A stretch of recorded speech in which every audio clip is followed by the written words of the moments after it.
Story के start में हमें दिखाया जाता है कि एक लड़का एक कन्वीनियंस स्टोर की तरफ बढ़ता है जहाँ पर काफ़ी लोग भाग करके बाहर आ रहे होते हैं क्योंकि एक बंदा सबको मारना चाह रहा होता है। बट उन्हीं के बीच दो लड़कियाँ गिर जाती है जिन्हें अपना मेन कैरेक्टर बचाने के चक्कर में उस बंदे के ऊपर कूद जाता है और उसी भिड़ंत में अपनी मेन कैरेक्टर को वो छुरी लग जाता है और अपना मेन कैरेक्टर की डेथ हो जाती है वहाँ पर। के बाद हमें दिखाया जाता है कि अपना मेन कैरेक्टर का आँख एक बिस्तर पे खुलता है, बोलती है, और उसके बाद उसे पता चलता है कि वो एक हफ्ते से सो रहा था। और उसके बाद उसकी माँ उसे बोलती है कि बेटा तुम्हें भूख लगा होगा, मैंने तुम्हारे लिए सूप बनाया तो चलो सूप पिला देते हैं।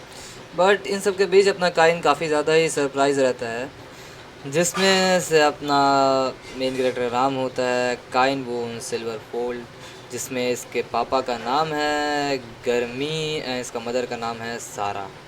और जिससे उसके पापा को दो बेटे मिले, जिसका में से पहले बेटे का नाम है डिजन एंड दूसरे का नाम है एलिस, सिल्वर गोल्ड फैमिली का।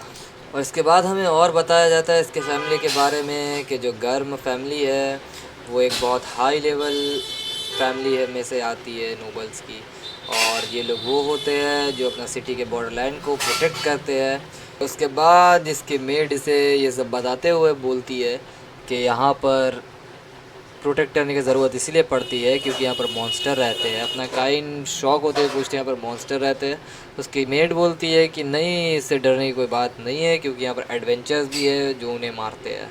उसके बाद थोड़ी और बातचीत के बाद हमें पता चलता है अपना मेन कैरेक्टर का ओवरवर्ल्ड के हालत के बारे में कि वो जब मरा था तो उसके ग्रैंडमा का हालत, मतलब ग्रैंडपा ऑलरेडी पास आउट हो चुके थे और उसके पास कुछ भी नहीं बचा था उस दुनिया में जिससे वो।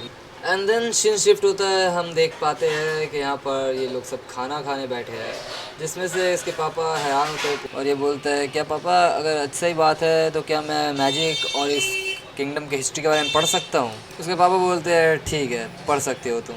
इसके बाद इसकी मम्मी से बोलती है क्या तुम मैजिक में इंटरेस्टेड हो। इसके बहन इसको बोलती है मुझे नहीं लगता कि तुम अभी उस चीज़ के लिए तैयार हो, तेरा बैप्टाइज होना पड़ेगा। और ये बोलता है बैप्टाइज, तो बोलते हैं हाँ, और इसके लिए तुम्हें तुम्हारे 5 होने तक का इंतज़ार करना होगा। तो हमें दिखाया जाता है कि जब रूम में अपना पहुंचा तो ये सच्ची में फायर का मैजिक पावर यूज़ कर पा रहा होता है। और उसके बाद काइन थोड़ा ज़्यादा एक्साइटेड हो जाता है अपना मैजिक पावर लेकर के, बंदा कुछ ज़्यादा ही इस बार ताकत से इस्तेमाल करने लग जाता है।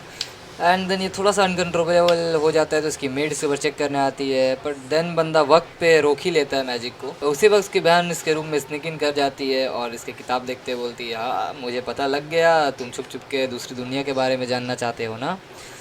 तो उसने बोला हाँ ऐसा तो कुछ भी नहीं है। वो बोला अच्छा। उसके बाद से उसकी बहन उसके रूम में हर रोज़ आकर के उसे पढ़ाने लग जाती है, जिसमें अभी तक उसे पढ़ाती है वो एक उसके किंगडम ऑफ एस्फो जिसका 300 साल पुराना हिस्ट्री रह चुका है।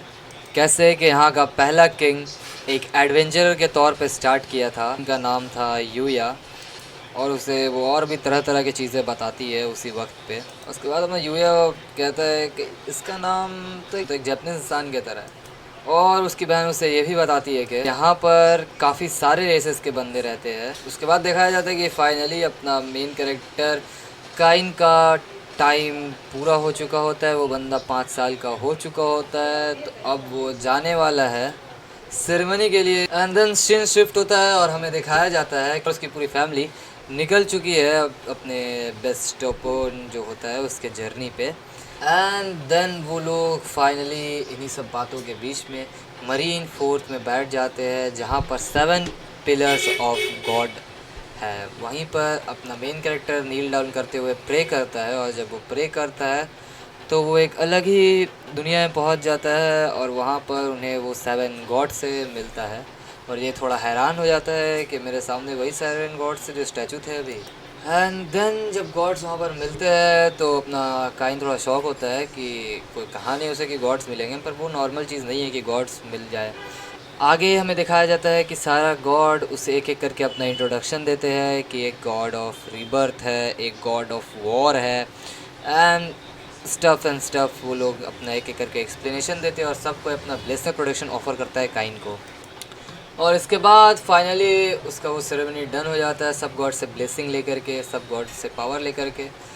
और ये बंदा को जब बोला जाता है कि दिखाओ अपना स्टेटस, तो बोलता है मेरा अभी पेट में दर्द है, मैं 2 मिनट में आता हूँ। आता है वहाँ से, एंड देन वो जब जाकर किनारे बैठ करके अपना स्टेटस चेक करता है तो उसे दिखाई देता है कि earth magic level 10, wind magic level 10, water magic level 10, fire magic level 10, creation magic level 10, जो भी स्टेटस के पास है सबका लेवल मैक्स आउट हो चुका है वहाँ पर। एंड फाइनली उसे कुछ समझ में आता है कि वो क्या करने वाला है अभी। तो उसके फिर याद आता है कि क्रिएशन गॉड ने उसे स्टेटस अपना ठीक करने वाला पावर दिया था, तो काइन उसका इस्तेमाल करके अपने स्टेटस को ठीक से करके रिवोक कर लेता है।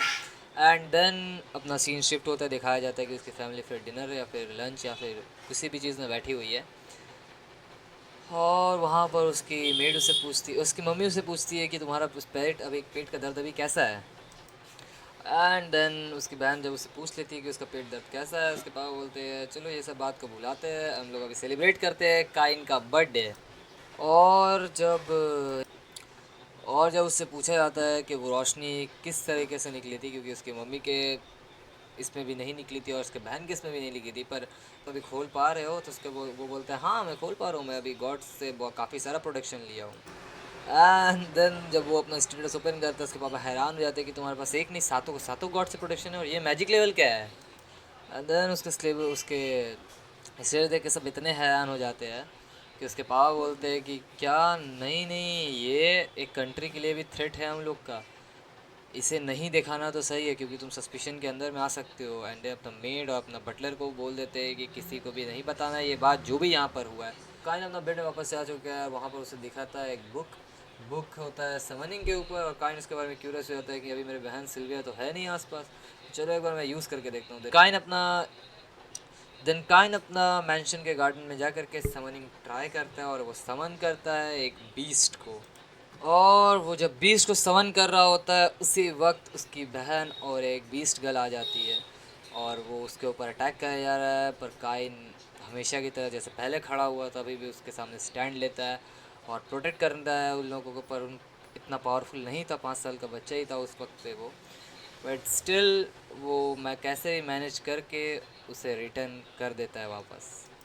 बट फाइटिंग में काइन को लगता है कि काइन को लगता है मैं ज़िंदा हूँ, मैं ज़िंदा कैसे हूँ, मुझे तो मर जाना चाहिए तभी तक। पर उसकी बहन उसे बोलती है कि तुम ठीक हो काइन, मैं जाती हूँ पापा को बताने। पर वो बोलते हैं नहीं नहीं पापा को नहीं बताओ, मैं तो बस ऐसे ही तुम्हें माफ़ करना डराने के लिए। एंड देन सीन शिफ्ट होता है, हमें दिखाया जाता है कि काइन एक अपने बर्थडे सेरेमनी में पहुंच चुका है और वो सब नोबेल्स के सामने जाकर के ये बोल रहा है कि आपका गाइडेंस के साथ मैं अच्छा बढ़ सकता हूँ, कि मैं अभी भी अनएक्सपीरियंस्ड एक बंदा हूँ। तो वो होप करता है कि आप सबकी आशाएं और दुआओं के साथ मैं आगे बढ़ूँगा। तो वहाँ पर काइन का स्पीच ख़त्म होता है और उसी वक्त उसके पापा उससे पूछते हैं कि तुम बड़ा होकर के क्या बनना चाहोगे। तो काइन बोलता है कि मैं दुनिया का हर एक जगह जाना चाहता हूँ, मैं काफ़ी सारी चीज़ें भी जानना चाहता हूँ, मैं ज़रूरतमंदों की मदद भी करना चाहता हूँ, मैं हर एक तरीके के लोगों से मिलना चाहता हूँ। तो मैं तुम सभी के खुशियों को बचाने के लिए एक एडवेंचरर बनूंगा। इसी के साथ उम्मीद पहला एपिसोड ख़त्म होता है, और अगर दूसरा एपिसोड आपको चाहिए तो ज़रूर से कमेंट करके बताना कैसा लगा है एनीमे। एंड मैं सेकंड एपिसोड ज़रूर से लाऊंगा गाइस 100 लाइक्स पे।